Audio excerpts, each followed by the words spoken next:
എന്താണ് എന്താ എനിക്ക് ഹോസ്പിറ്റലിൽ വന്നത് കാണാൻ പറ്റില്ലല്ലിക്ക. ഇങ്ങനെ കത്തി വെച്ച് മുറിച്ചിട്ട് ഞാൻ കരഞ്ഞിട്ടില്ല, പിന്നെ ഈ എന്തിനാ അങ്ങനെ അട്ടഹസിക്കണത്?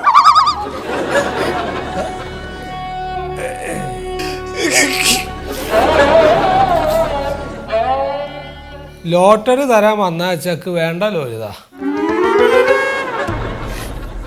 ആ പണിയൊക്കെ ഞാൻ നിർത്തിയേക്കാം. ഇപ്പൊ വേറെ പണിയാണ്.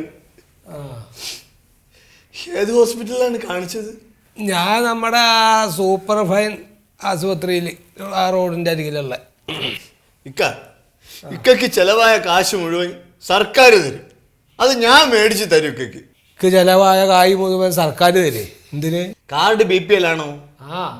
എന്നാ പിന്നെ നിങ്ങളെപ്പോലുള്ള താഴേക്കിടയിലുള്ള ആൾക്കാർക്ക് മുഴ കിളിച്ചാലും മുഴ മുറിച്ചു മാറ്റിയാലും സർക്കാരിന്റെ കാരുണ്യ ബെനവലന്റ് ഫണ്ട് ഉണ്ട്.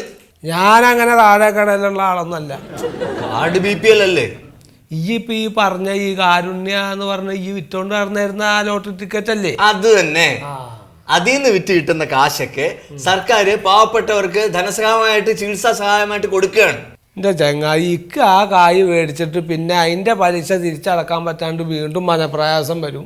അങ്ങനെ മനപ്രയാസം വരുമ്പോൾ പിന്നെ എൻ്റെ മേത്തൊക്കെ മോയ പൊന്തിക്കൊണ്ട് വരും. ഒക്കെ തിരിച്ചടക്കണ്ട, സൗജന്യമായിട്ട് കിട്ടുന്നതാണ്. ഡോക്ടറുടെ സർട്ടിഫിക്കറ്റ് മാത്രം മതി. എന്തിനാണ് ഡോക്ടറുടെ സർട്ടിഫിക്കറ്റ്? ഇക്കയ്ക്ക് മുഴ ഉണ്ടായില്ലേ, അത് വളർന്നല്ലേ മറ്റല്ലാതെ ഉണ്ടായത്. അതാണ് പറഞ്ഞത്. എൻ്റെ ലോലിതാനക്കൊരു മുഴക്ക് എന്ത് വെച്ച് കിട്ടും? ഈ പറയണ മാതിരി ഒരു ചേനയുടെ വലുപ്പത്തിലുള്ള മുഴയൊന്നും അല്ല അത്. ഇതൊരു നെല്ലിക്കട വലുപ്പത്തിൽ ചെറിയൊരു ഇതുണ്ടായി, അത് ആശുപത്രിയിൽ കൊണ്ടുപോയി അത് കീറി മുറിച്ച് കളയുകയും ചെയ്ത്. ഇത് കാശ് കിട്ടുന്ന ഏർപ്പാടാണ്. റേഷൻ കാർഡും പിന്നെ ആശുപത്രിയിലെ ഷീട്ടിന്റെ നമ്പറും തന്നാൽ മതി, സർക്കാരിന്റെ കാരുണ്യ ബെനവലന്റ് ഫണ്ട് ഞാൻ മേടിച്ചു തരും.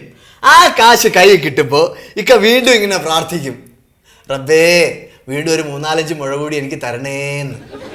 അപ്പൊ അനക്കിപ്പോ ഈ ലോട്ടറി കച്ചവടം മാറ്റി മുഴ കച്ചവടമാണ്. ഇങ്ങനെ വളവളാന്ന് പറഞ്ഞുകൊണ്ടിരിക്കും. ആ പറഞ്ഞ ഇതൊക്കെ തന്നാൽ മതി, ഞാൻ എല്ലാം ശരിയാക്കി തരും. മുഴ വിറ്റ് കായ് ഓറ ഉണ്ടാക്കും.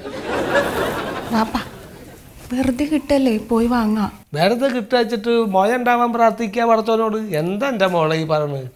അങ്ങനെ വാരി തിന്നരുത് വെറുതെ കിട്ടാന്ന് വിചാരിച്ചിട്ട്. ഇപ്പൊ ചെലവായ പൈസ വാങ്ങാല. വേണ്ടാന്നേ, ആ ചെലവായ പൈസ അവൻ തരണതൊക്കെ എൻ്റെ മുമ്പ് ലോട്ടറി ആയിട്ട് മേടിച്ചോണ്ടായതാണ്. ലോട്ടറി തന്നിട്ട് ഇനി ആർക്ക് വേണ്ട കായ് ഇനി വേണമെങ്കിൽ ഈ അവൻ്റെ ലോട്ടറി എടുത്തിട്ട് അനക്ക് മുഴ വരാൻ പ്രാർത്ഥിക്കുന്നിട്ട് ഈ മേടിച്ചോ.